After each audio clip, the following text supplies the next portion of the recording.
And I told him, I then went and said, my mother when she found out, my mother Imelda, pag Imelda nakilala na niya.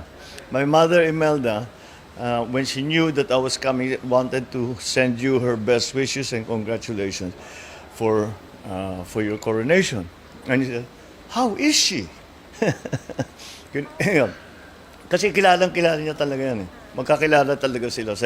Ako nakilala ko siya mga 2 or 3 times. Pero yung si mother ko talagang, kasi mga foreign, siyang laging representative ng Reyna. Mami ko naman ang representative ng father ko. So lagi silang nakikita ko saan. And he said, well, give her my warmest felicitations. We had so much fun together. And I said, well, congratulations on your coronation. It was very nice.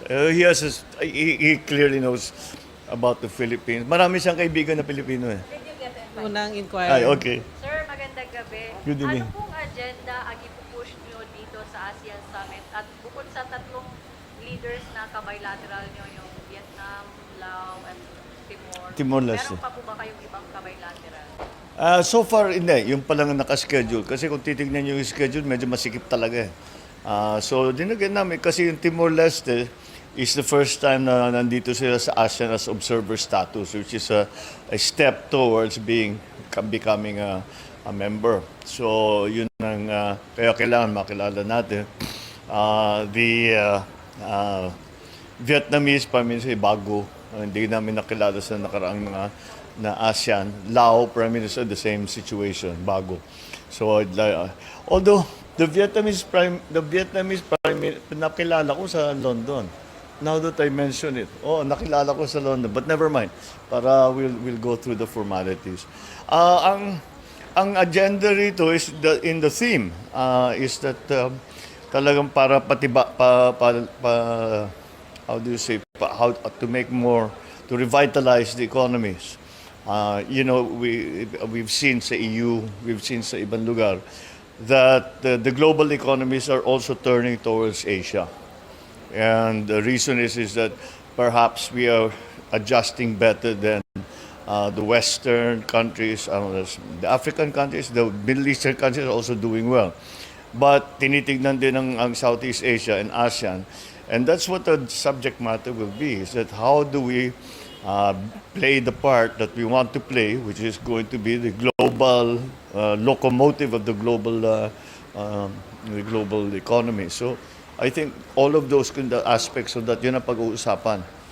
Or at least in the Philippines case, yun talagang pag-uusapan natin. But I predict that we will have the same idea in mind. Yeah. Thank you, sir. Ang follow-up lang. Sir, ngayon po ay May 9. Yeah. I'm sure memorable sa iyo ang araw Medyo. na to. Ngayon yung araw na nanalo ka, 1 year. I know. How does it feel? Nga. Assessment mo sa 1 year? At 1 year ba na rin nag-lock yung mga natalong kandidato? Meron ka bang i-appoint na? Marami.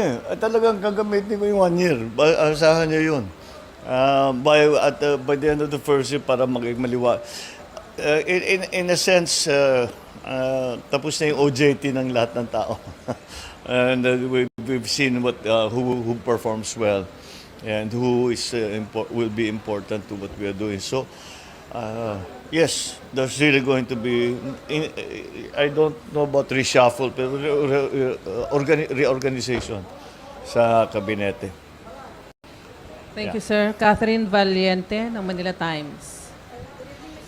Good evening. Will you discuss with your fellow ASEAN leaders the conflict in the Taiwan Strait and what action should the ASEAN adopt to ease the tension? Well, parang inevitable unavoidable yung subject matter na yun. Dahil pare-pareho na mga membro ng ASEAN, siyempre it is a grave concern to all the member states of ASEAN. So it's considering that we also agree on the concept of ASEAN centrality when it comes to regional concerns. That will be one of the most important subjects that we will bring up. So the discussions on that that we had a year ago, close to a year ago, in that time, marami nang nagbago, many changes have occurred. And that's why we have to calibrate whatever it is that we are planning to do. So yes, there's no way around it. That will be that will inevitably be a part of the conversation that we'll be having tomorrow and the day after. Thank you, sir. Joyce Balancio, ABS-CBN. Hi, sir. Good Hi. evening. Sir, will you still push for the finalization of the code of conduct on the South China Sea, just like what you did with the Cambodia, was the chairman of the ASEAN? Kasi po last time, kayo po nagbanggit, wala naging progress sa COC. Yeah, but okay, you cannot stop trying. So yes, I'll bring it up again because when we talk about the issues in the West Philippine Sea, South China Sea, hindi magkakalma yan hanggang meron na tayong code of conduct. Kasi may code of conduct, lahat pa sa susunod lahat. And that makes things clearer. Walang possibility na magkamali kasi maliwanag dapat ang usapan. So yes, that has always for me been a key element in the ASEAN centrality solution of all of these problems is really the new code of conduct. Paulit-ulit ko lagi sinasabi and every forum I can find, sinasabi ko, code of conduct, kailangan natin tapusin. Thank you, sir. Maris Umali, GMA7. Yeah. Good evening. We were also with you during the last ASEAN Summit and the APEC Summit, and you were also, of course, asking for the objective is also to find a conclusion to the code of conduct, but you were not able to reach it. Sir, what do you think are the challenges? The challenges are because it gets complicated because the code of conduct would essentially be a multilateral arrangement, multilateral, I suppose you could call it a treaty between ASEAN and China. And that's what the declaration that went before was, but now we need a new one. So the problem is that there are it gets complicated because there are bilateral arrangements between member countries and with China that have to be resolved, that we need to resolve so that we can have a common code of conduct. Because over the years, siyempre, lahat nakikipag-usap sa China, yung iba sa ASEAN dumadaan, iba-ibang nangyayari. Kaya napaka-importante nga maging maliwanag na may code of conduct, ganito yung gagawin natin. This is how we operate. Pagka may problema, dito natin i-resolve, etc. Yes, that's getting in the way. But more and more, again, siguro I'm the eternal optimist, pero I really believe that we will slowly get to the point where we can proffer and say this is what we want it to look like and this is what we think will be effective. Sir, in this particular summit, you are optimistic that you'll be able to reach it? And also, And this summit? Yes. No, the code of conduct, the negotiations of code of conduct are separate from the ASEAN summits. They negotiate in another way. So that's not something that will be done here at this time. What we need to do is, look, kung wala pa, ano pa talagang naging problema? This is what we have to discuss amongst ourselves. What is the problem? What is the bottleneck? Where are we having a hard time? How can we fix that problem? That's what these meetings should be for. And I think we'll get to that point. Because everybody wants this to work. Everybody wants to have a code of conduct. So what's getting in the way? Let's talk about it. Iba-ibang bansa yan and everyone has a different agenda. But if we talk about it and with a common thought in mind, I think we'll get there. But I hope sooner rather than later, because the tensions are increasing. I'm sorry, one last. Sir, will you also give a self-imposed deadline on the talks with China with No. regards to the issue No. of fishing in the West No. Philippines? The deadline is when it's done. Okay. But because if you set a deadline and it's not done, what then? Doesn't really help. It doesn't help anything. So you just keep going, keep going, keep going, keep going, keep going as hard as you can, as much as you can, until you get an agreement on the fishing grounds. I've already spoken with our ambassador. And yun na nga, sabi niya, willing na kami, let's map it out. And that's what we'll have to do when I get back. Sinimulan na namin, I talked to the Coast Guard, I talked to the DFA, and I said, this is the proposal of the Chinese. Let's see if we can accommodate that into our agreement. So we're headed there. May progress naman. Thank you, sir. Ana Felicia Bajo, GNO. Mr. President, last year po, the DFA asked the Indonesian government Yeah. to grant executive clemency to Mary Jane Veloso. May we get updates regarding this, sir? And Well, ganun pa rin. We haven't really stopped. Ganito, this is the impasse, okay? The impasse is that we continue to ask for a commutation or even a pardon or just an extradition back to the Philippines. And with that is constantly there. But the Indonesians answer us and it's that this is the law. Ito yung batas dito sa Indonesia. Kaya kailangan natin ipagpatupad yan. And they have already given us postponement of the so, but that doesn't mean it's done. Well, I always at least bring it up na baka sakali magbago. Sa ngayon, ganun ang mga posisyon natin. Is that yes, we agree, we understand that he is convicted. We understand that the law in Indonesia is that way. But nonetheless, baka makahanap tayo ng paraan. Iuwi na lang namin yan. Kami na magpaparusa sa kanya, whatever. But anyway, to ask for clemency, to ask for grace when it comes to this. Thank you, sir. Last question. May lakad pa si Presidente. Helen Flores, Philippine Star. Hi, there you go. Did you meet British Prime Minister Sunak in the United Kingdom? And Yes. what did you discuss?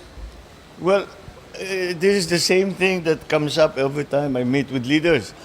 Nagpapasalamat siya sa magandang trabaho ng mga Pilipino at Pilipina doon sa NHS nung pandemic. At kung pwede ba nating dagdagan, lagi may kasunod na yan. But also, I basically discussed, we were talking politics. And I was saying that I was commenting that at least with his election as leader and now Prime Minister, well, magkaroon ng konting stability in the UK because medyo magulo. And we said, look, sabi ko sa kanya, there are many opportunities that we have had. In fact, yung kanilang trade representative accompanied me in Gatwick. And he reported to the Prime Minister that there is this proposal from the conglomerate. The conglomerate we keep hearing about for the airport. That was why I went to Gatwick. That day, report niya, sabi niya, sana matuloy natin, let's talk about it, and ganyan. And we won't be able to do it now because we had maybe 7 minutes, 6 minutes. We can't do it now, but we'll do a proper trip for you to come to the UK and we'll talk about it soon. That's where we ended. We also met his wife, who kept talking about their mga governess ng kanilang mga anak, like everywhere you go. So, ang protocol doon sa reception, bawal mag-selfie. Asawa naman siya ng Prime Minister, sabi niya, I'm going to violate the protocol because sabi nung kanilang kasambahay, ay huwag kang aalis dyan hanggang makakuha ka ng picture kasama ng presidente namin. So, inutusan nila yung Prime Minister at saka yung asawa. Kaya nagpicture. Galing talaga ng Pinoy, no? Mr. President, how about the peak charge? How about the? Peak charge. Your meeting with Well, Binulgar, sir, yeah, it was very mahirap, very quick. But kasi dumadaan lang siya na ganun. But as you can imagine, he was very, very busy. But kahit papano, yun na nga, I just caught a few moments with him. Kinamayan ko, nagpakilala ko. The minute he heard Philippines, sabi niya, it's terrible, but you have to endure. all of these typhoons that climate change has brought. And sinabi ko nga sa kanya, yes, Your Majesty, you've actually been warning us about this for a very long time. So, yeah, well, but nobody was listening. And then I said that I did not have the chance to come at the funeral of Queen Elizabeth. But please know that I wanted to extend, late as it is, my condolences. It was a great loss to all of us. Even Filipinos who are not British came to love the Queen, especially those of us who spent time in England. And he thanked me for that. And I told him, I then went and said, my mother when she found out, my mother Imelda, pag Imelda nakilala na niya. My mother Imelda, when she knew that I was coming, wanted to send you her best wishes and congratulations for your coronation. And he said, how is she? Kasi kilala niya talaga yan eh. Magkakilala talaga sila. Ako nakilala ko siya mga 2 or 3 times, pero yung si mother ko talagang, kasi mga foreign, siyang laging representative ng Reyna. Mami ko naman ang representative ng father ko. So lagi silang nakikita ko saan. And he said, well, give her my warmest felicitations. We had so much fun together. And I said, well, congratulations on your coronation. It was very nice. He clearly knows about the Philippines. Marami siyang kaibigan na Pilipino eh. Did you get invited, sir, to the Philippines? Ay, nako. There was no time for that. Nagbabayuhan doon sa para makausap his majesty. Nice picture. Well, it's nice, yes, I did. It was, my gosh, it was historical. Yung parang, it was like in the a couple of centuries ago, no? Kinokoronahan ng hari. Kailan pa ba mangyayari sa buhay ko yun? So it was and the way, the British, they do this kind of thing very, very well. And so they did it very, very well yet again. So we wish King Charles a long and happy reign. Thank you, sir. All right, Thank thank you. you.